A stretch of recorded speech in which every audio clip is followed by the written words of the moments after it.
अधिक मास महात्म्य अध्याय 8वा।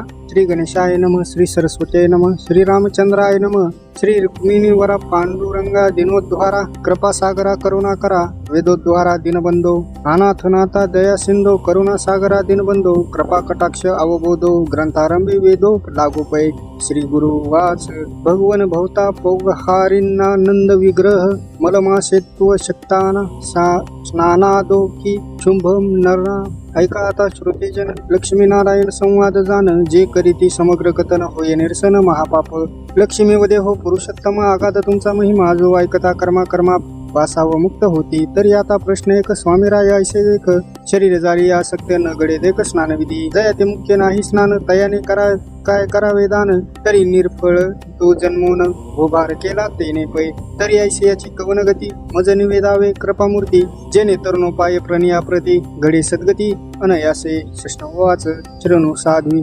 प्रवक्षमी लोकानुग्रहकारिणी सम्यक प्रश्न करतः सर्व लोको प्रकृतिकारक। ऐक साधी वचनाते तुवा प्रश्न केला निरुते तो तव सर्व या जगाते परम उपकाराते जाणपा तरी शक्य नाही जया शरीरी आणि धनतेही नसे पदरी इच्छा ते ईशी अंतरी करावे परोपरी वर्ताते। ऐसे अंतर्जयाचे द्रवले नारी अथवा पुरुष भले तयाने पाहिजे काय केले तरी ऐकवहिले भामिनी मुक्त क्रिया जयाची पाही तो विचारे भलती ठाई तैसीच हे नवाई ठाईचे ठाई तटस्थ या लागी सांगतो ऐके भजन करावे परमनिके भजन विना आणि कदेखे सार्थक आणि कनसेची भजने तरले महाज्ञानी तपस्वी या माझी शिरोमणी महाराज तो नारद मुनी नाम स्मरणी रत सदा नाम जपय कैलास नायक हळाहळ झाले शांत तात्कालिक ऋषी माझी पुण्य श्लोक वाल्मिकी देखत रलासे नाम स्मरणाचा प्रादुर्भाव शतकोटी प्रबंध पहा हो त्रिलोकींचा समुदाय मान्य केले तयारागी या लागी सुंदरी पाही नाम स्मरणाविन सार्थक नाही न पडावे आणि प्रवाही शक्ती नाही म्हणून या आपी कर्म फलोदहाना दाहक भवतारक अशक्ताना विशेषण मर्माशे विशेषतः हरे राम कीर्तन कथित बुधेः एक ऐन केन प्रकारेण सर्व कामाप्ती साधनम। शक्ती नशे जयाचे देही तरी भजन करावे तेही सदा सर्व काळ हृदयी अच्युत चिंतन करावे। कोटी गोदानाचे फळ पाही जन्मवरी तीर्थ केले नाही अपरदाने दिदली स्वग्रही परितुलना नाही तामाशी कृष्णेती प्रत्ययहम वक्ती वैकल्य नित्य यज्ञायुतम पुण्यम तीर्थ कोटी फलम लभेत कोटी यज्ञाचे जे फल ते नामे पाविजे तत्काळ ऐसे हे नाम सुफळ कोणी न भजे तयाते हुकाचे मुखी नाम घेता काय वेचे हो तत्वता अवघा वेळ भांडता उसंत तत्वता नसेची परी यासाठी घडी माझी एक फळ अथवा निमिष देख आठविता यदुनायक या विना आणि कनसे काही म्हणून अशक्त पुरुषाते पाही हरिभजनाविन काही दुसरे सार्थक नाही न पडावे प्रवाही आणिक जरी झाले पापाचे डोंगर नारी हो अथवा नर पाप क्षाळनाते आन विचार नाम निर्धार बोलिला असे या कलियुगी जाण लतिके घडतील अनंत पातके स्त्री हत्या बाळ हत्या देखे भ्रूण हत्या महापाप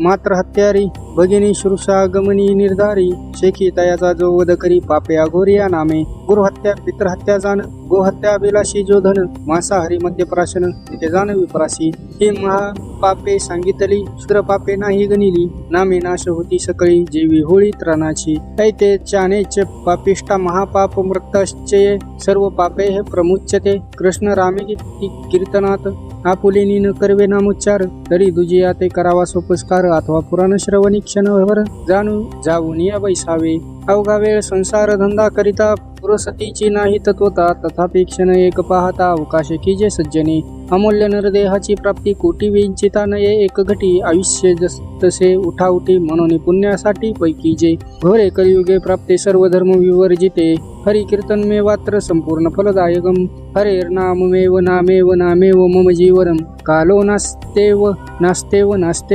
गतिरन्यतः यदर्थी इतिहास बरवा श्रोता विमळ परिसावा तया योगे जगाते सर्वा उपरती घडे तत्काळ उत्तर दिशी नर्मदा तीरी भुसूर नामे एक नगरी तेथील एक ब्राह्मण ग्रहाचारी असे अधिकारी ज्योतिषी कांता तयाची पाहता नामे सावित्री परमपतिव्रता अवघा वेळ संसार धंदा करिता नाम तत्वता न सोडी हे कृष्ण गोविंदा गोपाळ मुखी सर्वदा हाची चाळा पती तिचा परमधना गळा असे आगळा कृपण तो पोटा न खाय पुरते आणणे सांची लेची साची तसे धन कोणी दिदलिया वस्त्र नूतन टाकी विकून धन लोभे असे धन संग्रहिता पाही सप्तकुंभ सांचले स्वग्रही सुवर्ण नाणे असे तेही धन पाही संचयितार्थ कांतेशी धड वस्त्र नसे पोटा अन्न मोजून देतसे सोय एक भुक्त करीतसे धन गोड सरसे न पाहे या रीती क्रमितसे काळ पुढी नसे एकही बाळ कांता सदा करी तळमळ म्हणे धन हे निर्फळ असोनी नेने कधी कुळ धर्म कुळाचार तीर्थ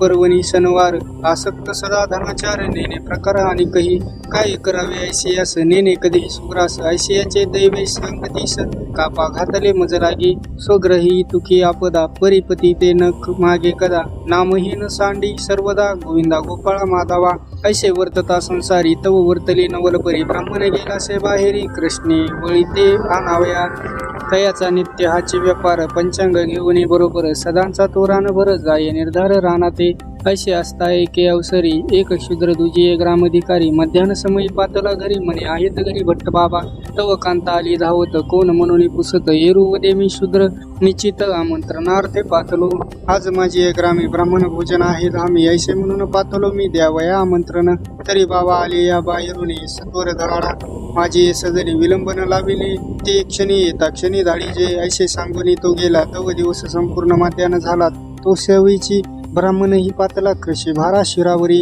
तो भारा आपटलिया तत्काळी उसासा बैसला स्थळी कांतेशी म्हणे ते वेळी उदक आणि प्राशना एरी उदक न देता घडी निरूप सांगत शेतातळी म्हणे ऐका हो स्वामी परवडी शूद्र या घडी पातलासे ग्रामतयाचा क्रोश दोन तुम्हा देऊन गेला आमंत्रण म्हणे सत्वर द्या पाठवून खोळंबतील ब्राह्मण भोजनाशी ऐशी ऐकताची मात तैसाची उटीला खडबडीत म्हणे पंचपात्र देई त्वरित जातो निश्चित धावणी एरी म्हणे उदक स्वीकारा तो म्हणे मार्गे असे झरा मज जाण्याचे असे त्वरा उदक मार्गे स्वीकारीन ऐसे एकता वचन गाठा तेरी पिटी तसे लल्लाटा म्हणे अहो कटाकटा केवी हा वाटा पापाचा हेतुके धना सोनी ग्रही परी नाही याची या दैवी आहारे शेषशाही कैसी नवाई ही केली का नसरे हे माझा भोग याचे पावल्ले मी अर्धांग तव पापिया माझी सांग शिरो म्हणे असे हा ऐसे म्हणून ते अवसरी शर्करा मिश्रित दुग्ध झारी आणून ठेविली झडकरी तया निकटी तात्कालिक म्हणे हे उदकाची झारी घेऊन जाईजे बरोबरी तर श्रशा लागता मार्गावरी प्राशन करी दयाळा निके म्हणून वरी घेतली तक्षणी प्राशन नाही केले मार्ग झडक करून चाले विलंब झाला म्हणून चालता क्रमित से पंत गर्म दाटला से आतोत धापा देऊन धावंत लगबग बहुत भोजनाशी पहा हो मिष्टांनासाठी विप्रा लागे आवड मोठी प्राणा ते लाळ घोटी टपक बैसे बक जैसा आली या ही आमंत्रण जेव्हा उल्हासमाने पूर्ण ऐसे ते ब्राह्मणाचे जेणे या लागे घडून झाले ते असो मार्गी जाता ब्राह्मण वसंत ऋतू तापले उष्ण जवळी असता जीवन प्राण जाऊ परी नसेवी तृष्णेने जहाला सेव्याकुळे म्हणे उदक असे आळूमाळू सभोवते निरखितसे सकळ सावली पैन देखिते ते मग एक वारुळ देखिले नयनी तयाची सावली पाहुनी नावेक स्थिरावरला तये स्थानी उदक झारी काढीत त्रशेशी लगबग मोठी म्हणून पाहिले नाही दृष्टी तैसेची लावी तसे होती गवले त्या दृष्टी देखत मग प्राशन करिता जाण तैसेच तोंडीचे हाती घेऊन म्हणे हे शिव भगवान बुडविले रांडेन सर्व ही त्यावरी ते दुग्ध झरी वेतिली वारुळा माझारी चांडाळ तो प्राशन न करी केली परी अशी तेने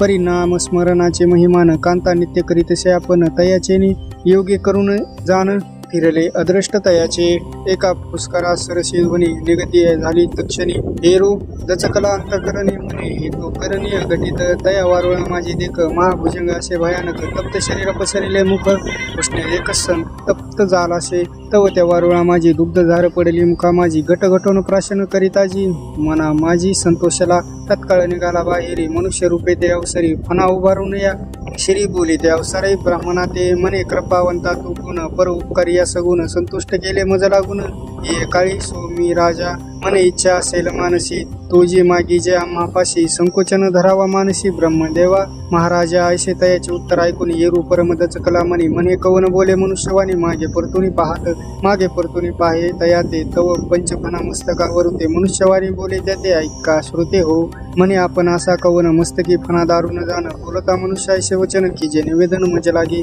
तव बोलता झाला ईश म्हणे मी तव ऐसे शेष संतुष्ट झाले मानस दुग्ध प्राशने तुझी या लागे झालो शे प्रसन्न इच्छा असेल ते मागे वरदान हे करी हास्य वदन म्हणे हे तो विंदान कांतीचे ऐके महाराजा ये अवसरी कांता आमचे असे घरी तिथे पुसून झड करी येतो माघारी परतोनी तयेची इच्छा असे काय हे तो मज ठाऊके न होय. इतका केला जो उपाय तो पर्याय ते याचा असे पै. मी परतून मागुता येता आपण स्थिरावे समर्था.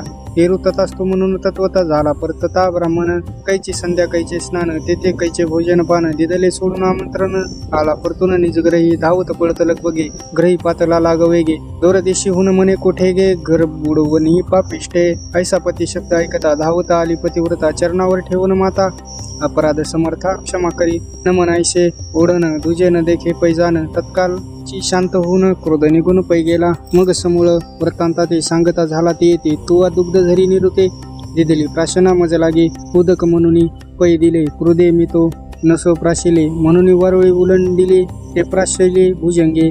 तत्काळ मनुष्य रूप धरून प्रसन्न झाला मज लागून.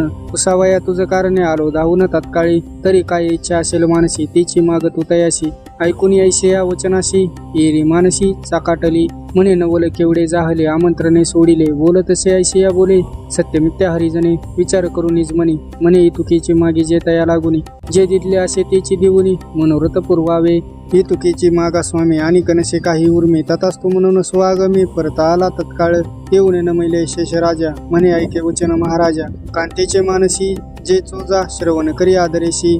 ती बोले दिदले तिची द्यावे आणि कन मागू जीवे भावे. समर्थे हिची पुरवावे मनोभावे दयाळुवा. ऐकून तयाचे उत्तर शेषवदे कर्मागोर. कांता तुझी परमचतुर मागितला वर नेटका. ते तव नसे तुझे कपाळी परी देणे घडे एकाळी. तथास्तु म्हणून ते वेळी गुप्त झाला भुजंग. ब्राह्मण परतला तेथून मार्गी विचार करीत असे म्हणे आमंत्रणे दिली सोडून संधी. अस्तमानी होऊ आली तरी आजी सुदीन पर्व काळ. शनी प्रदोष परम मंगळ तरी ग्रामवासी द्विजळ सकळ. भोज लागे पाचारू म्हणे मिष्टान्न करून बरवे. भूदेवा ते तोष व्हावे आपणही येतेष्ट भक्षावे. मन संतोष व्हावे कांतेचे ऐसा विचार करून विचार. ग्रही पातला सत्वर परमहर्ष होऊन निर्भर. बोले उत्तर स्त्रीशी म्हणे तू सांगतील जी रीती. आम्ही मागितले भुजंगा प्रती. दिदले म्हणून त्रिवार वचनोक्ती. वधूने गुप्त झाला तो तरी ऐके एक विचार. आमाक्षी देणे पडिले फार. आजी प्रदोष आणि मंदवार परवापार बोलीजे. या लागी ग्रामवासी ब्राह्मण तया देऊन येतो आमंत्रण. तो षडस अन्न निर्मून करी पक्वान यथास्थित. सामुग्री आणि ते या अवसरी म्हणून पातला ग्रहांतरी. उकरून या द्रव्याची घागरी घेतले करी सुवर्ण नाणे 5. मग शर्करे सहित सामुग्री सर्व ही बांधी पदरी. आमंत्रे करून विप्रा घरी आला झडकरी मागुता. ऐसा होता ते अवसरी कांतेचा हर्षण माये अंतरी. मने संतुष्ट झाला मुरारी उपजले अंतरी सद्वासना. मग लगबगे पाकसिद्धी करिता झाली ते गुणनिधी. षडसन अन्न नानाविधी सिद्ध करून ठेवित. मग भ्रतारा ते विनवी सुंदरा. म्हणे सत्वर ब्राह्मणा ते पाचारा. विलंब झाला से तुम्हा ते खरा होईल. एकदा पित्तक्षोभ एक याम भरले निशी. सत्वर बैसावी भोजनाशी. हेरू परम हर्षयुक्त मानसी. ब्राह्मणाशी पाचारिले अर्घ्यपाद्यादी पूजन करिता झाला आपण. देऊन सुमन आणि चंदन रंगमाळिका घातली. विस्तीर्ण मांडली कर्दळी पात्रे. दीप उजळून या पवित्रे. कणा रांगोळी निराजन पात्रे. प्रतिपात्रे ठेविलाशे. मग सरसावणी अचळाते वाढी तसे पक्वाना ते. जोडून या बद्ध हस्ताते ब्राह्मणा ते वाढी तसे. म्हणते ब्राह्मण नवल काही कधीच ऐसे देखिले नाही. अप्रूप आजीची नवाई भाग्य आमचे दिले. असो भोजन होऊन निवाडे. मग पूर्ण त्रयोदश गुणी विडे. दक्षिणा देतसे अतिकोंडे सुवर्ण नाणे प्रत्येका एक. कांतेने हे भोजन सारिले. म्हणे आजी परम भाग्य उदेले. सावकाश भोजन झाले भुसोर आले ग्रहाशी. मग तो ब्राह्मण धन संचय तत्कारणे करिता झाला वेव. समय अतिता आलिया पाहे नवे विन्मुखताया ते. ऐशी धरिता सद्वासना पापा ते जाळी शेख शाळना. झाली पुण्याची गणना पतिव्रता अंगना तयाची. कालांतरे करुणे उभयता पावती झाली मोक्षपंथा. ऐसे नामस्मरणाची वार्ता तुम्हा सर्वथा निवेदिली. कथा हे गोड ऐकली म्हणून दृष्टांते असे योजिली. नून ते पाहिजे क्षमा केली श्रोते यांनी आदरेशी. हे तव दंतकथा न म्हणजे प्रत्यय पुराणांतरी पाहिजे. नामस्मरण विना अनदुजे नसे जाणीजे सर्वता. या कलयुगी नामसार वधूनी गेले महाज्ञानी ऋषेश्वर. आणि भगवत वचन निर्धार श्लोकाधार परिसावा. सर्व कामाश्च मुक्तिश्च हस्ते तेषावरानने. ये स्मरन्ति नारा नित्यम नाम मे सर्वनुपिनः. इति अधिकमास महात्म्य ग्रंथ पद्मपुराणीचे संग्रह. मनोहर सूत विरोचित अष्टमोध्याय गौडहा.